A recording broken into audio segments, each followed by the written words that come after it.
Hello, and welcome to What is Innovation, the podcast that explores the reality of a word that is in danger of losing its meaning altogether. This podcast is produced by Outlast Consulting, LLC, a boutique consultancy that helps companies use innovation principles to solve their toughest business problems. I'm your host, Jared Simmons, and I'm so excited to have Sam Bond. Sam Bond is the Chief Operating Officer at Joe, the leading mobile ordering and reward solution powered by independent coffee. Prior to joining Joe, Sam was the Southeast Regional Director for Lyft, starting Lyft's Southeast office in 2016 and growing it from a team of one at his kitchen table to over 100 employees across 7 cities in the Southeast. Prior to joining Lyft, Sam held internal and client consulting roles at Coca-Cola as well as Bain and Company in Atlanta. He served in the U.S. Marine Corps from 2003 to 2008. While deployed to Iraq across 2 tours of duty totaling 18 months, he was a Scout Sniper platoon commander and a regimental intelligence officer. He graduated with honors with an MBA from the Darden Graduate School of Business Administration at the University of Virginia and received his undergraduate degree from Princeton University. He lives in Atlanta with his wife, Margaret, and children, Ellie and Walker. Sam, welcome to the show, my friend. Thanks, Jared. Appreciate you having me on. Yeah. That bio is inspiring and exhausting all at once. How did you do all that? And thank you for your service as well. So appreciate that. I appreciate the kind words. Yeah. We had an opportunity to meet at Coca-Cola, but our paths crossed for a brief period and always stood out as somebody who was pragmatic, but also forward thinking. And that's a tough balance to strike. And so I've always appreciated our opportunities to work together, but also a great guy and a good friend. And I appreciate you making the time. Likewise, man. Well, yeah, I'm thrilled to be here and excited to have our conversation today. All right. So let's dive right in. What is innovation? So innovation is where inspiration meets experimentation. If you forgive the tendency to rhyme, I like to put those two key ingredients together. Inspiration and experimentation. Yeah. I like it. And tell me more about, so let's just break it down like the consultants we are, right? Exactly. So tell me about the inspiration piece. What does inspiration look like? So inspiration can come in a variety of forms, right? Mm-hmm. I think some people, when they hear that word, think of the version that arrives unexpected in the middle of the night. Like the bolt of lightning. The bolt of lightning. Yeah. Right. And that is certainly one way that inspiration can happen. But it's also frequently delivered through something a little bit more mundane, sort of changes in routine, happenstance, but often it's also arrived at deliberately. When you dig into data or you take a fresh lens at a client or a customer problem. Regardless of whether it's the bolt of lightning version or, when you finally run the model the 5th time with a different set of cohorts, and then something jumps, and it is that light bulb moment, but it can come in a variety of different forms. Right. I love that differentiation because there is a moment of inspiration. The question is, I guess there's almost sort of an instant inspiration and a slow inspiration. Right, where you're digging through the data and then the lightning bolt comes after 6 months of digging through the data, or you just sit bolt upright in your bed and go, that's it, But I think you're right. I think the, analysis, the digging in, the slow consideration element that precedes that inspiration, that moment of inspiration, I think is often underappreciated and under discussed, which can lead people to just wait for that inspiration instead of going out and finding it.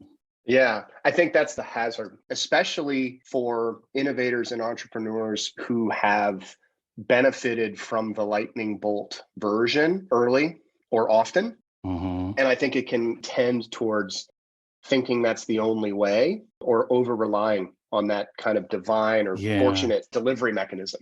Right.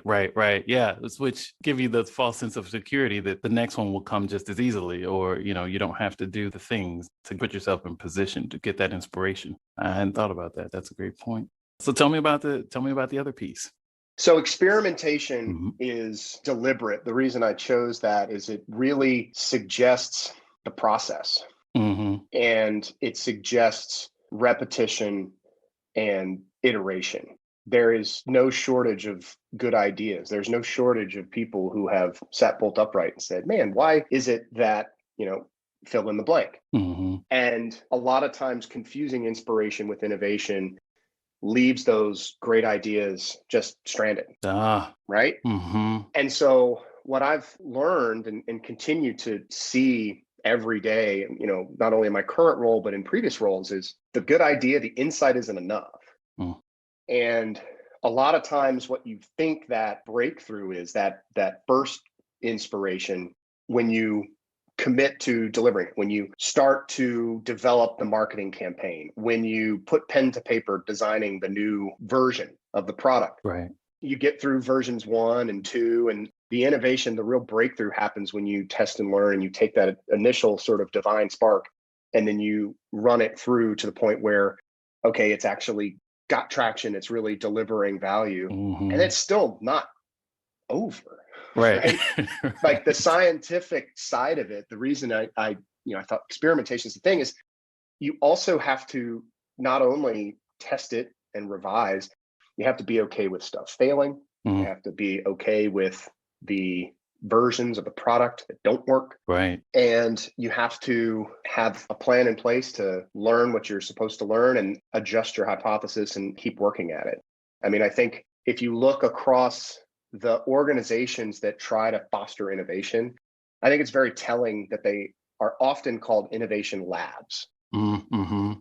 right? I mean, I think that's as Right. clear an indicator as you can find that the smartest minds and the most successful entrepreneurs and innovators out there realize that you have to have the process and the iteration for it to actually break through. It can't just be the good idea. Right.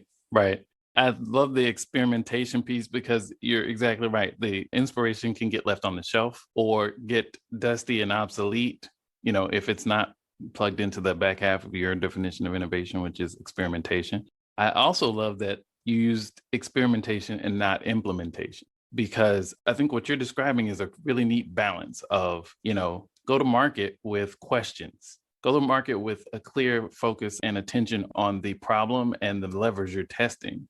Don't just go to market because you think this lightning bolt idea is perfect and all it needs is to be on every shelf in America, because that's where innovation goes to die. You put something out without that experimental mindset, and it's very easy for small, seemingly insignificant things to break your model, break your Mhm. business model, break the chain of the delivery of the benefit.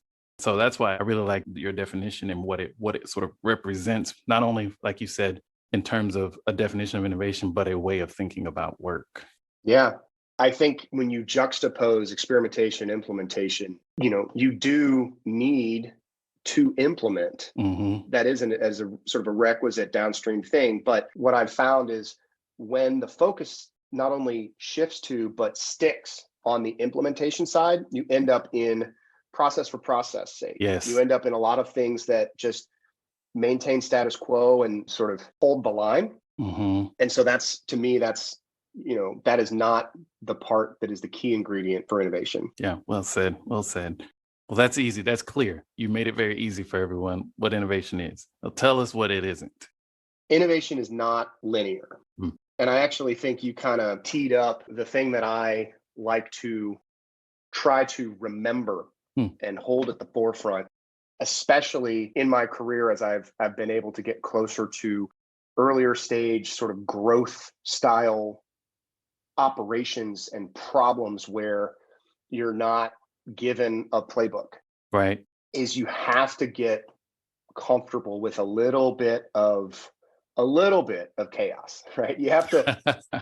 And we were both at Coke for a period of time, and I think Mhm. to use that as to use Coke as an example of an established, long-standing company with lots of process and established criteria and rules and frameworks, Mhm. Yep. and you can execute and repeat. You can kind of rinse and repeat based on those same rules. And certainly a lot of the charts and estimates that I drew as a consultant tend to have straight lines going into the future, right? Right. And And generally going up.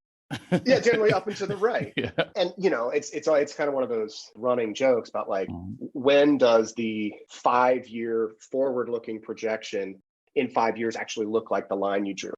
It's almost never, Right. but it's also a hard thing to model. But I think the point is, if you assume Mhm. generally that just continuing to do that same process and continuing to do the things that got you to point A, that'll drive you to B and then on to C, extrapolating that in a linear fashion, like it just doesn't work. What almost always tends to happen is a degradation. You either lose out to a competitor who is more nimble or tries more new things, or you develop vulnerabilities in your supply chain or your cost structure because you're not continually testing and trying new.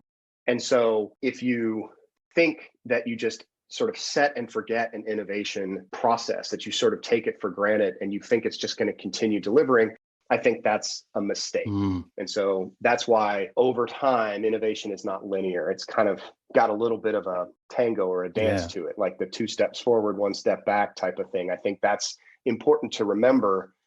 And I think it's also important to recognize that, because I think getting comfortable with the experiment that doesn't Mhm. work, getting Yep. comfortable with failure, Yep. is that key ingredient to innovation. I think a lot of folks, particularly early on, if you've never put yourself out there with an idea Mhm. or a product or a campaign and had it not go to plan, I think that fear is tough to overcome. I think that's why innovation doesn't come easily to everyone. Mm. No, great point. Innovation, comes with risk. You expose yourself to a certain amount of that, and fear comes with risk. So I love that it's not linear, and that you almost have to sort of acknowledge and embrace the fact that you have to proceed with confidence in an unknown, high risk environment, and that's just part of the game, part of the process. Yeah. And I like the way you talk about process when you talk about innovation, Yeah. because a lot of people talk about services and products when they talk about innovation. Any thoughts on why you might think about process as you talk about innovation versus the product or the service? When I was at Coke, there were a lot of fantastic engineers, Six Sigma folks talk a lot about, on the supply chain side of things in particular, right? Right. And so I hadn't had a ton of supply chain experience prior to Coke, but one of the things that I learned as I got into the supply chain strategy side of things and working closely with a lot of process oriented folks is, process doesn't have to be a bad thing. Right. To be clear, over the course of my career, anytime the guardrails feel like they're getting really tight, that's when I start to feel uncomfortable. And so I think early on, when I would hear process, in particular when I was working with a lot of industrial engineers Mm. who were all about inputs and outputs, Yep. that was a thing that was uncomfortable for me. Mm. I have always liked the opportunity to freewheel, to improvise. Hmm. Some of that's personality type, some of that's just, goes all the way back to even, how I learned, music earlier on. Like I didn't Hmm. I didn't love reading from the sheet. I liked, improv. Hmm. So it took me a little while to get comfortable with embracing that necessity Right. of having some process. But a product or a service just doesn't appear out of anywhere, right? That Right. the innovation of, the new product or the new delivery mechanism for content, that may have started with inspiration, Right. right? But it didn't just happen, it didn't just appear out of nowhere.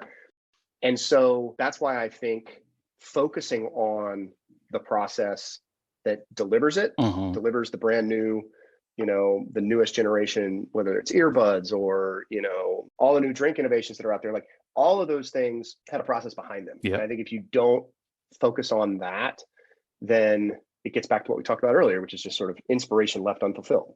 Hmm. That's a great point. Thank you for that. And it really sort of crystallizes the mindset, because that definition makes the product or the service the outcome of innovation and not the innovation itself, Exactly. which I think is something that's important when you talk about replicating things and understanding what true risk is in respect to innovation. So speaking of risk and innovation, we're recording this in July of 2021 in the midst of what we hope is a very rapid recovery from a global pandemic. How does that impact innovation in your mind? Well, it's interesting. I will kind of fall back on my own experience, but I think, Mhm. many of your listeners will probably be able to follow along because it probably tracks with their experience. I think one key ingredient to making inspiration more likely is a change in the environment, right? Mm. If you have a status quo and then you incorporate a new variable, then all of a sudden there's impacts. Mhm. So if I think back to, where I was in February of 2020, things looked very different. There were offices and commutes. Right. There was in-person school. No, it wasn't even in-person school. That was not a, it was school.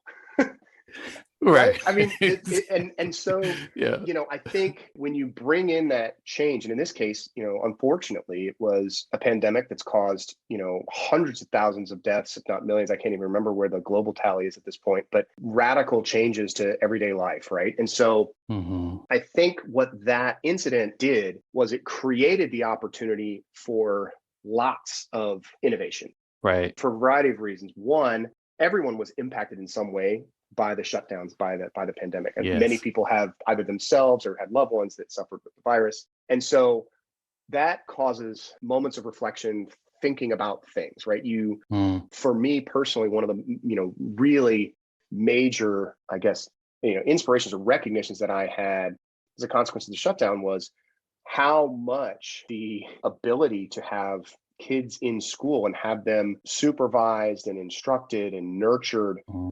how much I had taken that for granted. Mm. And then come April, when there's no opportunity to go back in school, and teachers and school boards are trying to figure out how do we educate our kids, how do we support them. Right. So then all of a sudden everybody's doing what we're doing right now, right? Yeah. They're on computers and doing that video chat instruction. And then it's, well, okay, then I'm confronted with how do I support my 10-year-old and my 7-year-old in this new experiment? How is the school leaning in? How are people thinking differently about this? And so then I think a lot of the trends you've seen in technology during the lockdown, I think it's been an acceleration Mm. of everything from video teleconferencing to delivery services Right. to mobile ordering and order ahead. You have all these things that, like, maybe there was a trend line generally, up and to the Mhm. right in terms of adoption of these things. And it was the pandemic and the lockdown that really jolted a lot of people into new ways of thinking, new ways of living day to day, that Mhm. accelerated a lot of those trends. And anytime you have that type of acceleration and displacement, there's all sorts of pockets of inspiration or insight that are out there. And I think we've seen, tons of examples of companies, organizations, leaders, entrepreneurs that have been able to take advantage of that and deliver, great value and impact as a consequence. Mm. Mhm. As we kind of think about that, and I think you're exactly right. It's a fertile environment for innovation. It's an unfortunate, obviously unfortunate situation. But when you think about some of the things that came out of world wars, technologies that came out of the Cold War, we have these things that are thrust upon us that cause us to suffer. I think innovation is a great way to, find meaning in that suffering, and as a human race, try to move forward, out of it with something positive. And I wonder, how much of what is going on, like you said, it's an acceleration. It's kind of like, a 6-year-old on a bicycle. Going faster is good up to a point, right? And so, and so I wonder how many of these sort of food delivery services, laundry delivery services, et cetera, are the 6-year-old on the bike going downhill, and wondering if they have any brakes. And that it comes back to your definition of innovation, where I don't know that everybody had the opportunity to do the experimentation Yeah. and to work on the process instead of the product or the service, to be able to say, okay, as things move to a new equilibrium, this is going to be a sustainable business model, or this is going to be a sustainable, service. I think that's to me is a big question coming out. I mean, as we try to find this new way of living together. Yeah. 100% agree. And I think when it comes to what organizations or where can innovation really take hold, right? I think the nature of experimentation, there's no restrictions on who can be inspired. Yeah. But if you think about what it takes to actually run the second part and to experiment, Hmm. one of the things that we've seen, at Joe is small independent coffee shops. There are tons of tasks and so much on the plate of like a small business owner Mm. that there's potentially, at some level, there's a little bit less room to run the experimentation side of it, right? It can feel a little bit more frenetic. And I think, this is something that we've seen. We're talking about delivery services and a lot of large corporate players, in particular in the restaurant space, but it's not exclusive to there. Mm-hmm. They already had the lab in the background that could help power the innovation and the experimentation. I see. Yeah. And so that runs the risk of having sort of a rich get richer outcome in terms of if you already had the technical infrastructure in place to run marketplaces, to leverage data, to do all these things and capitalize on these trends and move quickly. It's kind of an interesting, it's like a turning on its head. Like in theory, the larger companies, move slower or may not be able to adjust to it. But at some point, it's just having access to the insight faster and having some infrastructure in place allows you to capitalize. Whereas if you run an in-person retail business and all of a sudden you can't, period, Right. have an in-person retail experience. Exactly. So then what, right? You're kind of left in some cases on your back foot. Mm-hmm. And so, I think there's a spectrum of outcomes there in terms of small businesses, of operators who've been able to adjust and find ways to thrive in that new environment. And unfortunately, there's other examples where it didn't work. And for any number of reasons why that ended up being sort of the last chapter of that particular story. Right. So yeah, it's definitely a mixed bag in terms of the outcomes. I see. What role does Joe play in helping those business owners innovate? Yeah, what's really exciting about Joe, and this is one of the things that as I was coming towards, what ended up being the end of my tenure at Lyft, which is a run that I loved. I had a blast, helping launch the Southeast market there. Mm-hmm. But what it really came down to me, as I was reflecting on the things that got me most excited, it was, number one, is there a mission that I can really get behind? Is there something that, like, when I wake up in the morning and I think about all the things I'm going to do that day, can I connect my work to something that I can really be proud of? Yep. And so the first part about the opportunity at Joe that was exciting to me is a really ambitious mission and some founders who live it every day because it's very personal to them. It's to give small business unfair advantage over corporate giants. Love that. We kind of want to take a perspective, a long held belief, which is like small business is always on unequal footing and always has long odds. We want to flip that script. Mm-hmm. And so one of the things that we do at Joe is to provide the thing that an independent operator on his or her own really can't do. Mm-hmm. And that's convenience. So if you step back and think about, why is it that over 70% of people who use the Starbucks app to order ahead, and that was a huge boon to their business in the pandemic, right? 70% or more of those folks have said they would love to support a small business if it was as easy and convenient. But if you just, close your eyes and think about, hopefully now getting out and about again around town, whether you're going to an office or dropping your kids off at school, as you're moving about, you could have a local shop that you love nearby where the owner and you've got a regular order.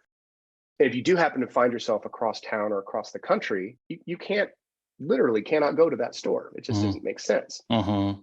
And so a lot of those people are falling back on that convenience factor, a network, I see. to supplement their routine. Right. And so that's one of the cool things that we're able to do at Joe, is to deliver the power of that network and the convenience that forever people have thought, well, that's only available to a large chain because it's a large chain. It has a lot of stores.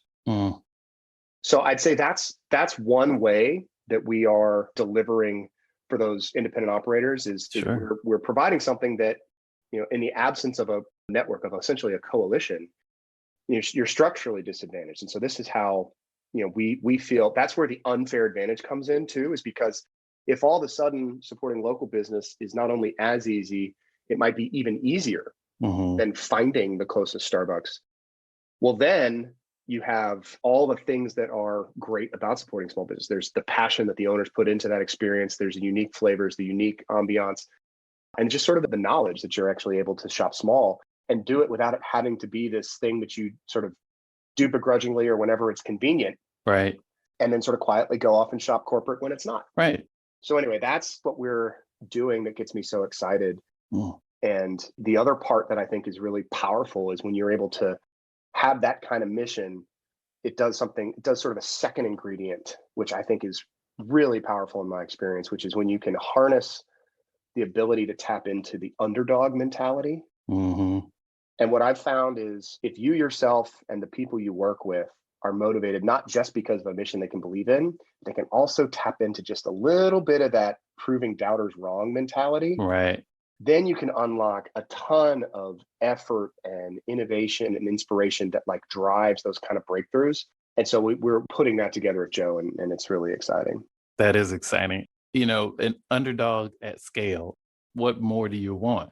As you're describing what you're building, I'm just thinking about, and you can probably have the same stories, from P&G, Coke, McKinsey, all those places I've worked, all the miles I traveled, and all the random towns and cities and places I was in, and how begrudgingly went to Starbucks that morning because I knew how to find it. That's where it was. All the things you just described. And I can just imagine for people who are traveling, who have a local shop in their hometown, to be able to land on the ground in, middle of nowhere, Missouri, and find a coffee shop that, allows them to continue to support the underdog and then get on a plane 2 days later and never come back there again. That's amazing. And it gives you almost I don't want to say a game, but it gives you a sort of activates your energy in a way, I think, that allows you to bring that energy back to your local coffee shop because you're able to be consistent with your values, even when you're not,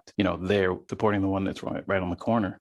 Yeah, you said it, right? Supporting your values. I mean, that's the thing. That was one of the key insights. That was the inspiration, frankly, that drove our co-founders to put in the work and actually try and make this happen. People do want to shop small, support local business, and do all this. They can say and feel, I know it's the right thing. Yeah. And yet, right. right? Right. Yeah. If it doesn't happen to be convenient, then you just sort of set that principle aside. If you're in the middle of nowhere, Missouri, you can't go to your local shop here in Atlanta, right? That doesn't work. Yep. So it was that insight and then a lot of experimentation that has led to kind of what we're building at Joe, which is, all right, how do we harness what customers, what people want, what they value most about the experience of ordering ahead for coffee and having that experience? Is it really the quality of the coffee and being able to get it quickly, or is it standing in line and putting in an order at a point of sale, right? That's not the part that's great. Right. Right. And so what we're trying to do is take that element out of it, as well as add in the elements of discovery. And, to your point, like you said game, it is actually like you energize it, and we put the mechanisms in place to reinforce that, right? Mm-hmm. So if you shop at Sam's Coffee in Atlanta and then you hop into Jared's Coffee in Missouri, you have not only your favorite stored, but you have your points and your loyalty across that whole network. We can actually keep reinforcing that good habit by continuing to make it easier. This is the insight that large corporate chains have known for a while, and they've been doubling down. Right. So we're, it's fun to be able to start to empower those underdogs to deliver a similar experience. That is exciting. I'm just all energized and ready to go drink some coffee all over the world in tiny, cool, different coffee shops. I mean, that's the other aspect of this is there was an element of traveling all over these places and still ending up at the same counter, basically. Like I just flew for 6 hours and landed somewhere and I'm at the same counter that I could be at anywhere. And I think this also gives you an opportunity to sort of get more of a local feel for where you are, a sense of place that sort of mirrors but doesn't match the sense of place you have with your home shop. So this is really great stuff. Yeah. I love what you said about mirror and not match, right? I think that's the key ingredient. If you think about how people make their choices, there's a hierarchy of needs underneath it, right? Mm-hmm. If you're in a rush, the greatest ambiance and best quality coffee in the world isn't going to, make it so that you can wait the 20 minutes that you don't have. Right. Now, if you exactly. have the time, and if you have confidence that whatever's served up to you on a network is going to, have high quality and have these other things in place, then you can sort of make that purchase decision, all those individual purchase decisions. You can kind of climb the ladder on your hierarchy of needs in a way that in the absence of that first rung being, is there one here and can I Right. find it? Yeah. You have to default to sort of a lower order choice. Mm-hmm. So yeah, I think that's the part that gets us really excited, is leveling that playing field and hopefully eventually turning it on its head.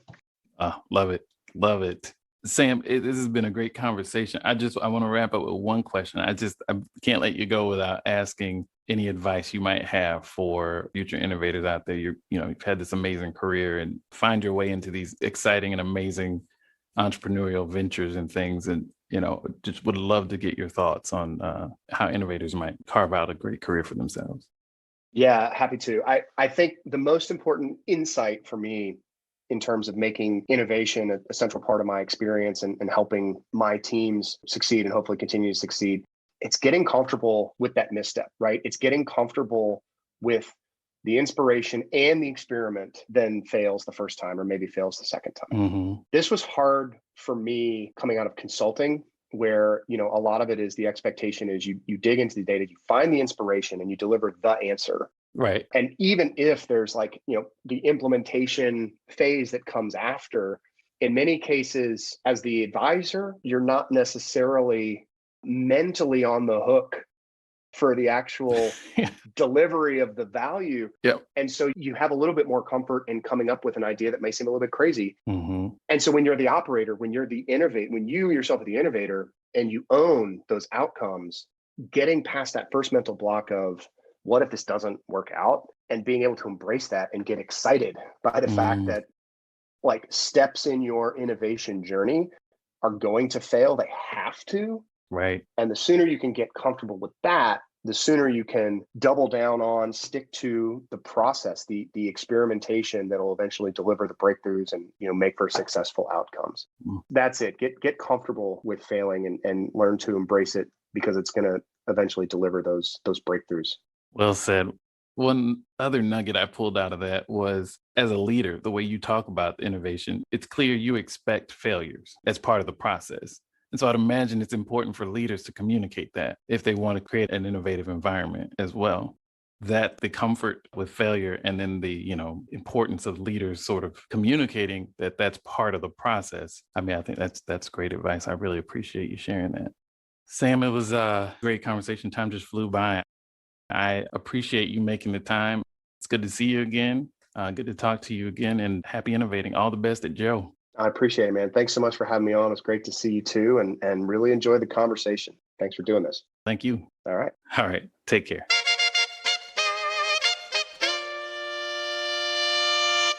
We'd love to hear your thoughts about this week's show.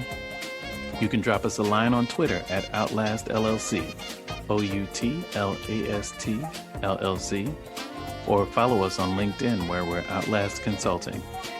Until next time, keep innovating, whatever that means.